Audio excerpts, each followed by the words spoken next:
Hi mga karakrag! Welcome back to my vlog. Isang magandang umaga sa inyong lahat mula dito sa Lasak City. Wake up like this muna ang ating menopausal upgraded na fashion destruction look mga karakrag for today's video. Dahil nga nandito ako sa aking kusina kung saan gagawa ako ng cherry birthday cheesecake para sa aking special someone. Of course, nagpa-jowa reveal na ako at nakilala at nakita nyo na si Mike sa last vlog ko mga karakrag. Kasi sa araw na to, special day nga niya at birthday niya. So gagawan ko siya ng cherry birthday cheesecake. So ito pala mga karag-karag, naka-ready na pala yung mga ano ko, gagamitin ko para sa aking cherry cheesecake. So may isang chismosang nagtanong, Kuragan, saan mo nakilala yung kafa mo, yung jowa mo? So i-share ko lang sa inyo yung short ng namin, story naming dalawa ni Mike kung saan kami nagkakilala. Sa isang dating app mga karag-karag sa Filipino Cupid ko siya nakilala at doon nag-start yung love story namin at kung gaano na kami katagal. 1.5 year na kami mga karag-karag, going strong at soon pupunta na siya sa Pinas. So I'm so excited talaga at of course happy ang mattress ni Kuragan. So kaya ni-ready ko na talaga yung mattress ko mga karag-karag, in-exercise ko na talaga siya. Pati ang akong bugan dapat talaga solid. Kailangan kong iwagayway ang watawat ng Pilipinas.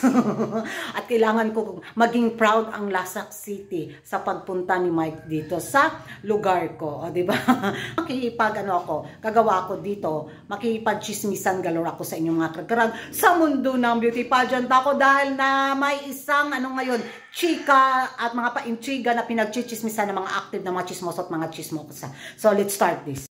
So ito na mga karag-karag, makikipag-chismisan ako sa inyo. Tambay muna yung natin dyan, mga ingredients natin dyan sa ating cherry cheesecake.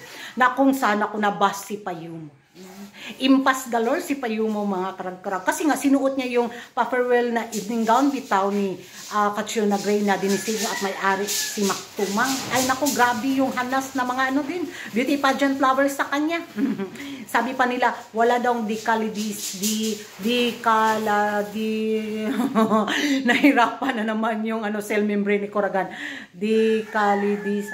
Start with letter D. End with letter A.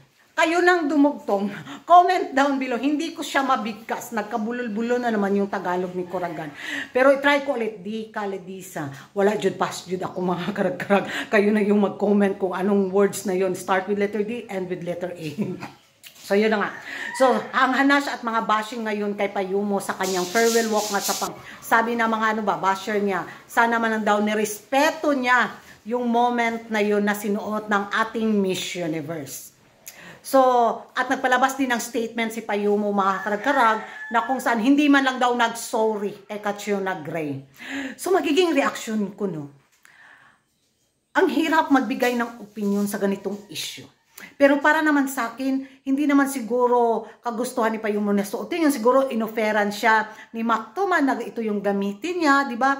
Yung team ni Payumo, di ba? Pero kung ako yung maging isang beauty queen tapos hindi ko rin susuotin. 'Di ba? Kasi may may sentimental value para sa akin mga karag-karag. Ewan ko sa inyo kung ano yung magiging komento ninyo ha. Sabi rin ng iba mga hanas din sa social media na kesyo hindi porkit si Mactumang daw yung may-ari at disenyo nag-design ng gown na yun, sana binigyan naman daw ng respeto. Yung sentimental value ng gown na yun. Kahit sabihin pa siya daw yung may-ari, sana daw yun parang achievement daw yun ni Mactumang. Dahil kung hindi daw Catriona Gray, hindi naman daw makilala ang isang Mactumang. Yun yung hanas nila. So yung bashing ngayon sa social media, kay Payumo at kay Mactumang, grabe mga karag-karag. Ewan ko sa inyo kung ano yung magiging komento ninyo sa issue na to. May pumabor naman, kay Payumo na masyado daw OA yung mga ibang beauty pageant lovers na kesyo wala naman daw karapatan yung ibang mga beauty queen na suotin yung mga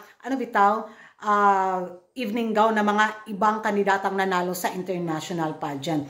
Kung tutuusin natin, di ba, gaya nung kay Pia Wurtzbach, di ba, pina-auction niya yung mga gamit niya sa kanyang journey sa Miss Universe, pero yung blue na iconic gown talaga, ginawan lang ng replika, di ba? Hindi naman lava gown yung pinasuot kay Payumo, yung farewell lang na pa evening gown. So 50-50 yung mga komento sa social media, may pabor, may hindi. Pero tatanungin ko kayo dito sa YouTube channel ko kung ano yung magiging reaction nyo dito nga sa pagsuot ng pa-farewell na pa-evening gown ni Payumo na dating sinuot ni Miss Universe 2028 Catriona Gray.